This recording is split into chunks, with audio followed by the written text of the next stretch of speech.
सच्ची सब मैं देखूँगा। देखिए उत्तराखंड में बाल विकास मंत्री जो है रेखा आर्य, इनका कहना है कि मानदेय जल्दी से बढ़ने वाला है और इसके लिए इनको क्या-क्या जो है कल यूनियन था, यूनियन के साथ वार्ता हुई, कल हमने आपको तस्वीर भी दिखाई और इन्होंने खुद ही ट्वीट करके जानकारी दी है कि बहुत ही जल्दी जो है मानदेय बढ़ाया जाएगा, कैबिनेट में जो है प्रस्ताव लाया जाएगा और इस प्रस्ताव के बाद जो है कुछ समय लगेगा जिसमें उत्तराखंड की बहनों का मानदेय बढ़ जाएगा। ठीक है, देख लेते हैं कितना समय लगेगा। इसी के साथ ही इन्होंने ये भी कहा है कि ग्रीष्मकालीन नहीं, गर्मी और सर्दियों की छुट्टी दी जाएगी और इसी के साथ ही ये भी कहा है कि पहचान पत्र भी इनको 1 महीने के अंदर बाँटे जाएँगे, यानी कि इनकी पहचान हो पाएगी, आइडेंटिटी कार्ड भी दिए जाएँगे। और कितना मानदेय बढ़ेगा जो इन्होंने स्पष्ट तो किया नहीं, लेकिन माना जा रहा है कि 1 से 2,000 के बीच जो है मानदेय बढ़ जाएगा। तो देखते हैं क्या होता है फैसला।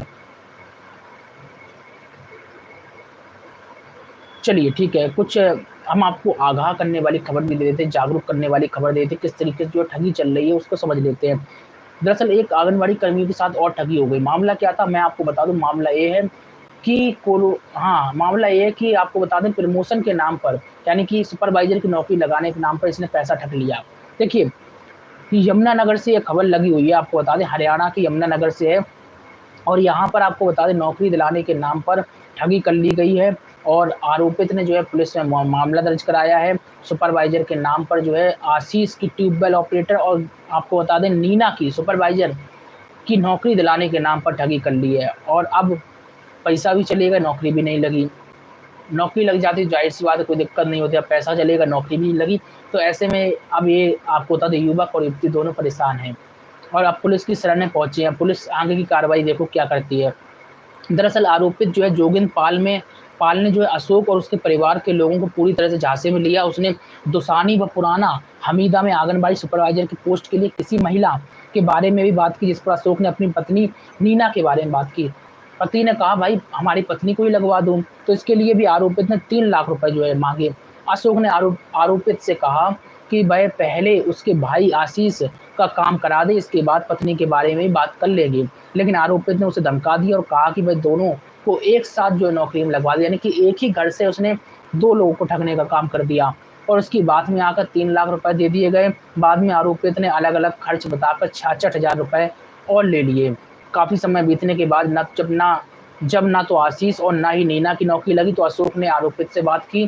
फिर उसके बाद क्या हुआ, वह धमकी देने लगा और पैसा नहीं दिए। फिर मामला पुलिस के पास पहुँचा, अब पुलिस क्या करेगी वो आगे की बात है। तो ये सिचुएशन है। इस तरीके से मैं कहता हूँ कि आप लोग 3-3 4-4 लाख रुपए दे रहे हैं और नौकरी दिलाने के नाम पर कम से कम आपको ये पता तो होना चाहिए कि आप जो जिसको दे रहे हैं वो नौकरी लगवा सकता है या फिर नहीं, या फिर ऐसा ही जो है दलाल है जो आपका पैसा खाने के लिए घूम रहा है। लेकिन आप लोग मानते ही नहीं हैं, मैं समझा रहा हूँ बराबर फिर भी इसके बाद मानते नहीं। पैसे पे पैसे देते चले जा रहे हैं।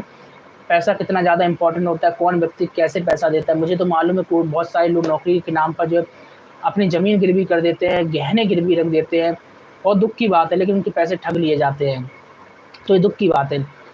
तो चलिए यहाँ पर एक शॉर्ट खबर मैं आपको और बता देते हैं। देखिए हरियाणा से खबर, माफ़ करना हिमाचल प्रदेश से खबर निकल कर आ रही है।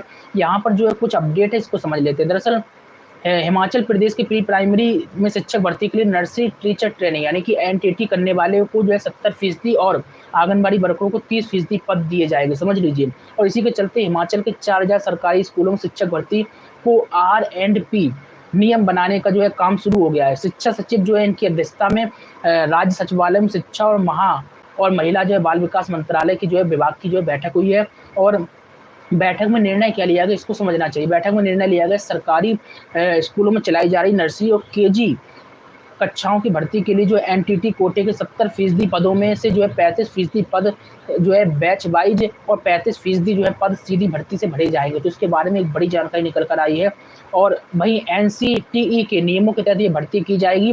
शिक्षा विभाग इस बाबत जो है प्रस्ताव बनाकर राज्य मंत्रिमंडल की मंजूरी के लिए भेजेगा। मालूम हो कि एनटीटी कर चुकी महिलाएं बीते लंबे समय से जो है स्कूलों में नियुक्ति की मांग कर रही थी, तो कहीं ना कहीं इनके लिए एक अच्छी खबर है।